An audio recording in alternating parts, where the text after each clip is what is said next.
We are testing, test.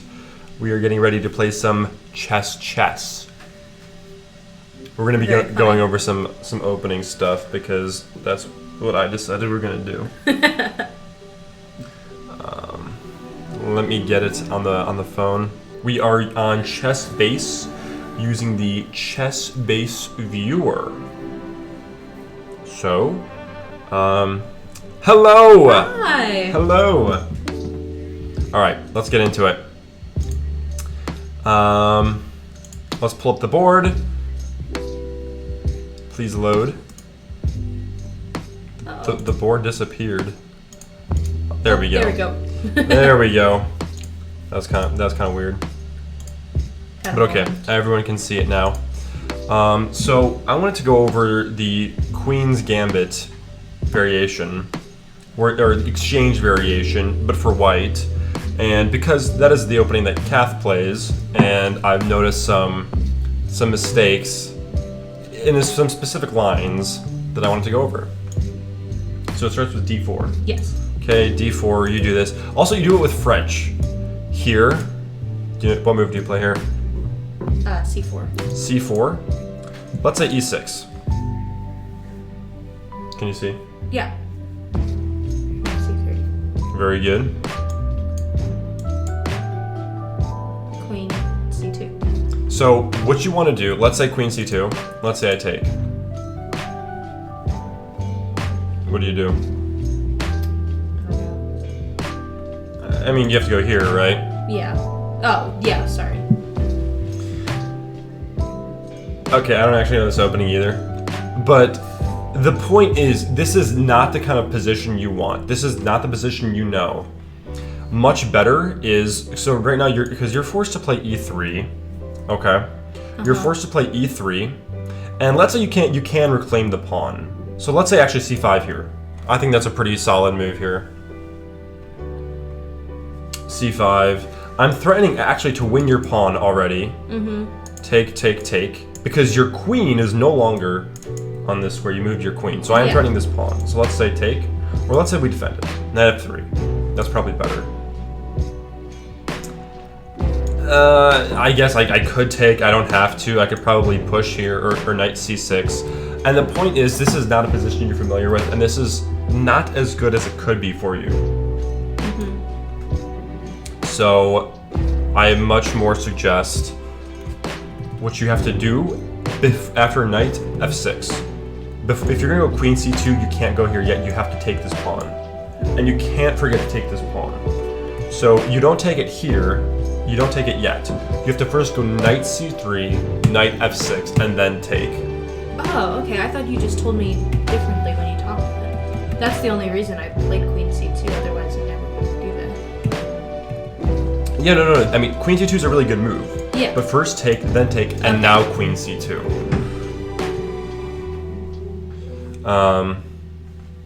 The idea now is I can't cause any trouble. I don't have this pawn to take here. And a big difference is after, let's say, bishop E7, getting ready to castle, the pawn isn't on E3 also. So now you get your bishop out. Okay? Yeah. Let's say castle, let's say E3 now. And did I explain the purpose of queen C2 to you? Yeah, so that their bishop can't develop. Exactly. So the bishop still can't go here. So let's say C6, which is a very common move here. Now bishop D3. And it's much better for you. And again, you've got your two plans with knight F3 or knight E2. Both lead to very different positions.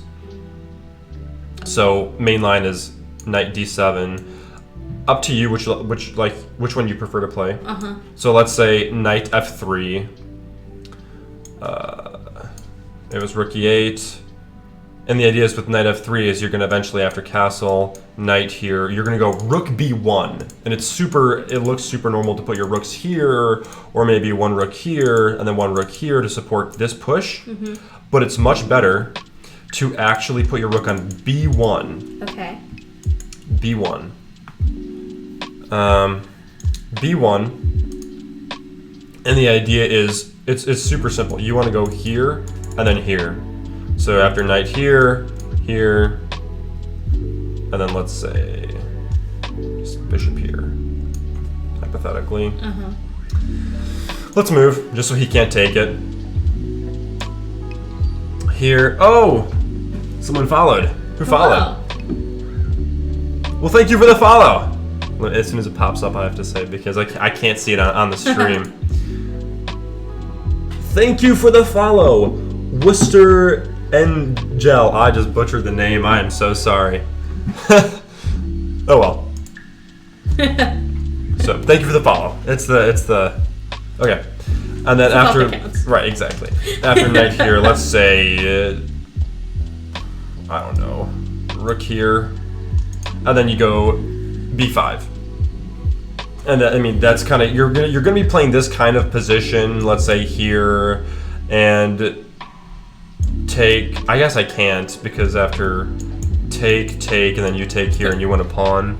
So that does drop a pawn. I can't even do that. Bishop here. I'm just playing moves. And then take. And the whole purpose of this position, or this opening, it all started with knight f3, is that you're gonna put your next rook here, and maybe you're gonna go knight here. Okay, so let's just play some moves to get the actual structure. Here, and you're playing against this pawn. You're playing against this weakened queen side, and that is the whole purpose of this opening. And like your king side's pretty, you've got a lot of pieces on your queen side, but your king is pretty solid, although sometimes you can get attacked. So that's one option. Another thing that's possible is knight e2, which I think is also very good, possibly even better. And you're gonna be playing in the center in this opening. So let's say, same moves as before, knight e2. I just want knight e2. Why can't I move for black? Unless I just try to do something illegal. You try to put your knight on the other knight.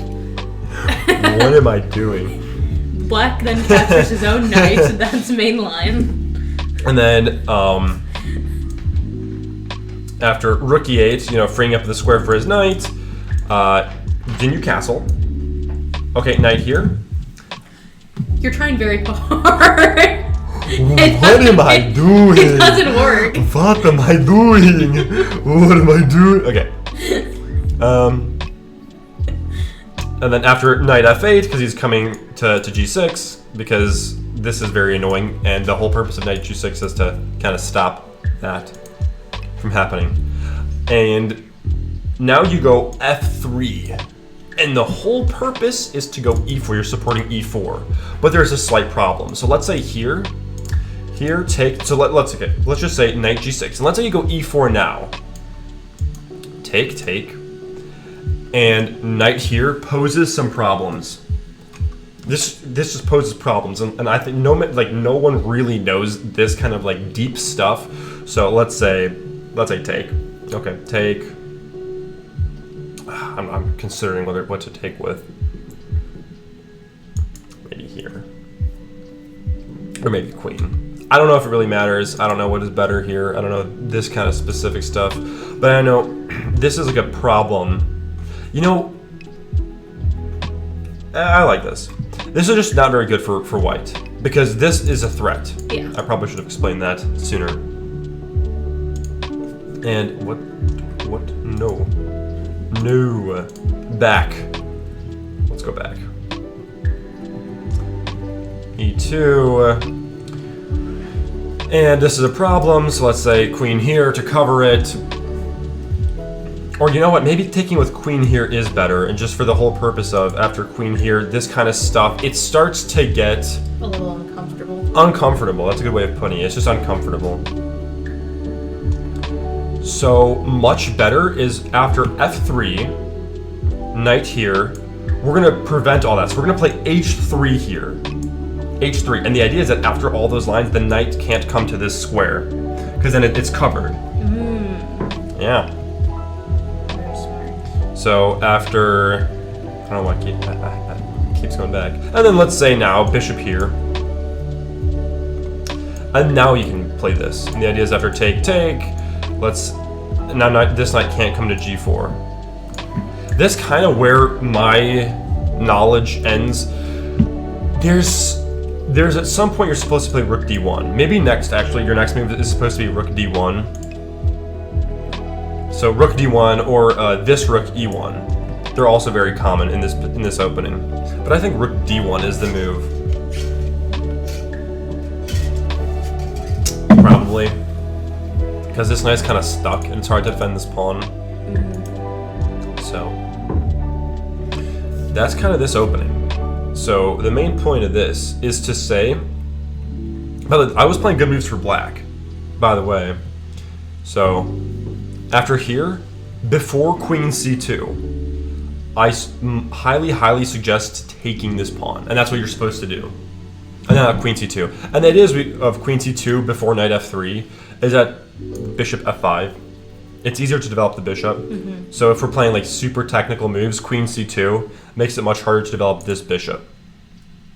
And then doing like e3, or then doing bishop g5, then bishop d3. So we get a position like this.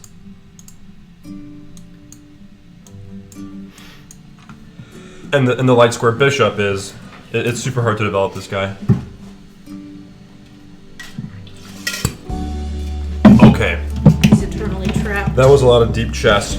What is cracking? Does anyone have something light to say? It doesn't take much brain power.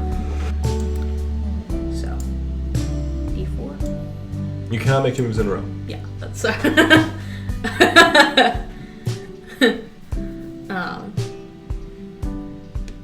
then optimal. Usually they don't.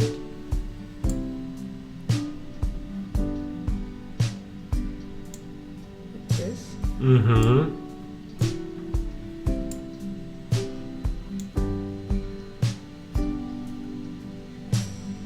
Right here. So far, so good. You're killing it so far.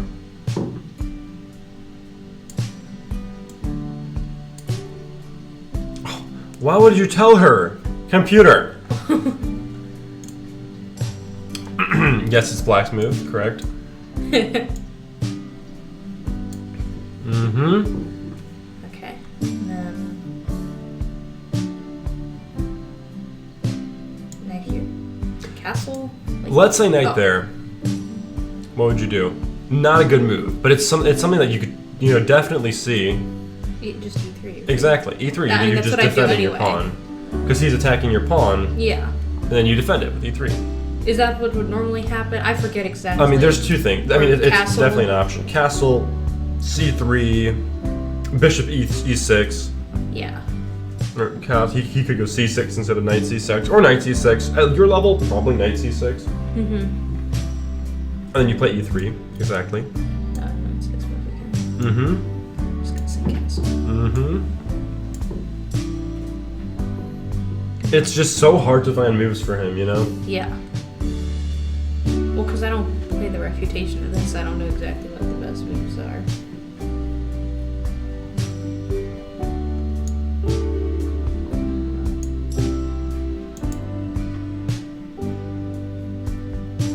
I know at one point this knight is supposed to capture this other knight.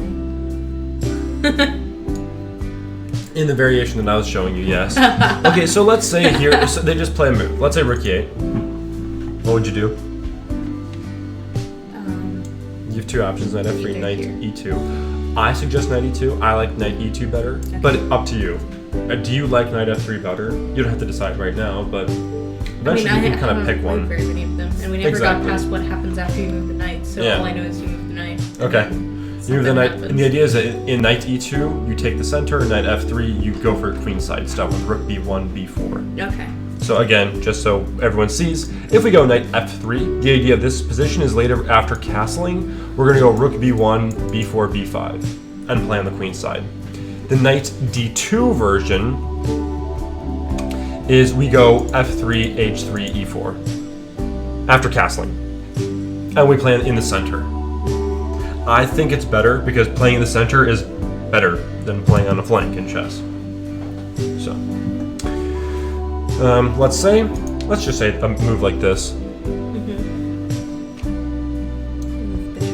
Of course, it's so hard to find moves, Let's say bishop e6. So he has to develop the bishop. Or let's say, you know what? Let's say bishop g4. Another benefit of knight e2 instead of f3. What do we do here?